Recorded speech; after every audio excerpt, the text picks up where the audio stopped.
Hey guys, it's me, Mario. Today we're going to continue Kaymon, the Gorgon Hound.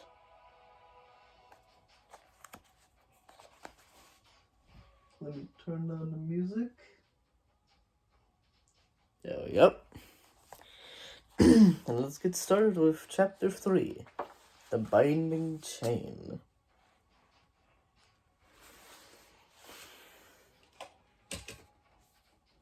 Cheers.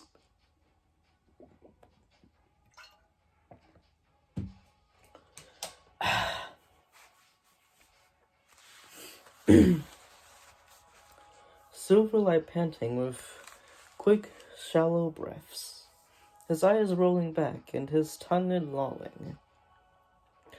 Tom shuddered as he looked at the wolf's bloody wounds. Some of the ribs seemed broken. Elena wept, gently stroking Silver's neck, her tears mingling with the blood in his fur. "Can you save him, Tom?" "I still have Epos' healing token, as well as the green jewel," Tom told her. "I'm sure they'll be powerful enough to make Silver well again." Tom hoped he sounded more confident than he felt. The healing token and the jewel had only previously been used on himself and on the good beasts. He had no way of knowing if they would work on Silver. Tom held at Wolves' side. Tom kneeled at the wolves' side, taking the flamebird's talon from his shield and the jewel from his belt.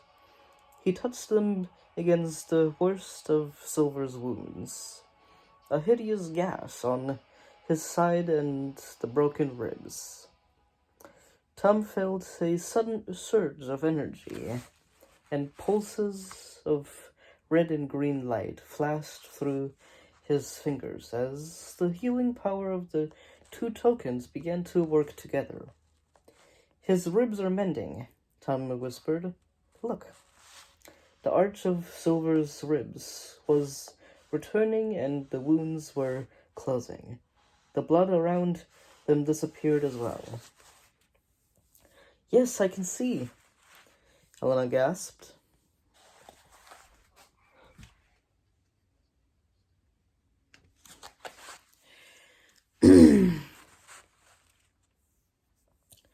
"Yes, I can see," Elena gasped, wiping the tears from her eyes. "Tom, that's wonderful." The energy sent a tingling power up Tom's arm as he watched the broken ribs knit together under Silver's flesh. In a few more moments, the gray fur grew thicker again over the healed wounds. But the poor wolf was still weak and exhausted from his ordeal. Tom stood up, staring out across the sea of blue flowers to where Nanook was still held captive, chained to the amber rock. The light was fading rapidly now, the amber glowing in the dusk. Now that Silver was better, it was time for Tom to act. There wasn't a moment to waste. He took several steps back, gathering all his strength. He ran and, at the very edge of the bluebells, leaped up into the air, harnessing the power of the golden boots. As the flowers snapped at his heels, "Oh yes!" he shouted in excitement as he soared through the air, stretching out his legs for the landing. He knew it was going to be close, but even such a great leap was not enough to clear the flowers. He landed near Nanook's clearing, but right among the deadly blooms, the red stamens stabbed at him, using his shield to ward them off. He strode towards the snow monster, hacking at the bluebells with his sword. Nanook roared and surged forwards to greet him, her long, shaggy arms open. Tom sensed the good beast's joy and relief as he stepped into the clearing. But the chain jerked her back and her face crumbled with pain and anger as she staggered as she tugged at the heavy iron links that held her captive. Tom could see great sores where the chain had been, rubbing against his friend's skin. I'll set you free, he promised. Nanook grunted and snorted as Tom inspected the shackles. Each link was as thick as his wrist, and the heavy chain was attached to the rock by great iron staples driven deep into the amber. I'm going to cut the chain with my sword, Tom told the snow monster. He picked up a length of chain and hung it over part of the amber rock. Taking a deep breath, he stepped back.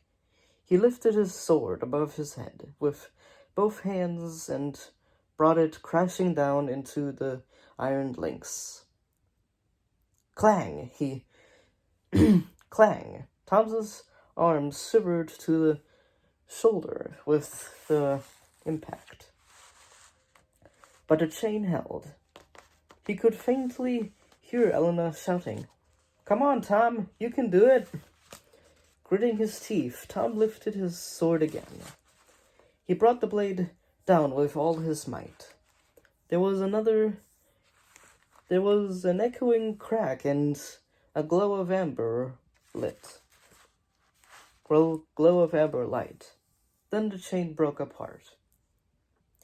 Nanook rose up onto her back legs and gave a roar of delight while Tom held his sword above his head in triumph. Now they needed to get back to where Elena and the others were waiting. Tom couldn't just jump across the flowers and leave Nanook behind. They had to do this together. He started hacking at the flowers to cut a path through to his companions. Then Nanook scooped Tom up in her great arms and perched him high on her shoulders. He clung to her fur as she began to make her way through the bluebells. "Thanks, Nanook," he said, laughing. The blue heads turned and the stamens stabbed viciously, but Nanook's fur was too thick for their evil blades. She plunged onwards, crushing the flowers beneath her huge feet. At last they had made it through the valley and were reunited with Tom's friends. Nanook was free, but Tom knew that was not enough. "Kaymon's still out there," he said. "Our next task is to find her and defeat her." He looked at Elena.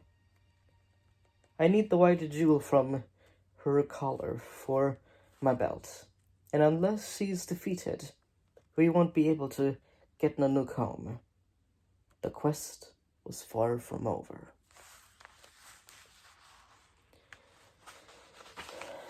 And that was chapter 3.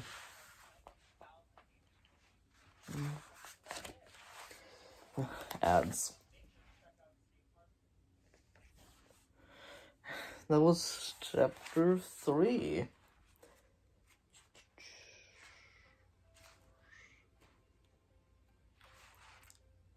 The binding chain.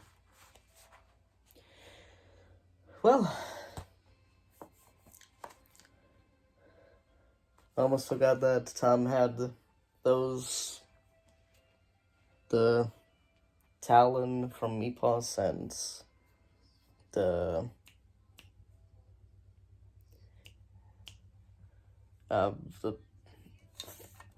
jewel that can heal broken bones.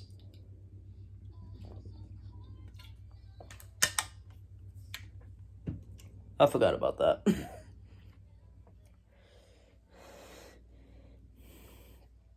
Talon that heals wounds and the jewel that heals broken bones. Yeah, blah, blah, blah. Blah, blah, blah.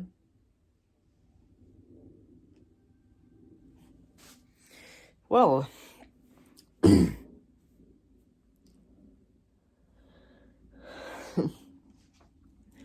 now they can get back to their actual quest, getting the jewel from Kaymon. It's like right there. The white jewel right there.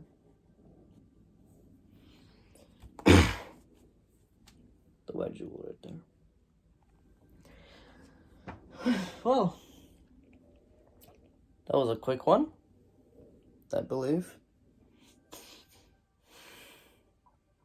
And I hope you like and subscribe and hit the bell if you guys are interested in more Beast Quest videos. I might do another video today with my nephew Aiden because he wants to do a video with me. And I agreed with it, I guess. Yesterday I did. But anyway, hope I will see you next week. I think it's Thursday. Yeah, it's Thursday. Hope you guys like, subscribe, and hit the bell if you guys are interested in more Beast Quest videos. Alright. Don't know why I just put this down. I was about to end the video. I'm rambling. Alright, bye.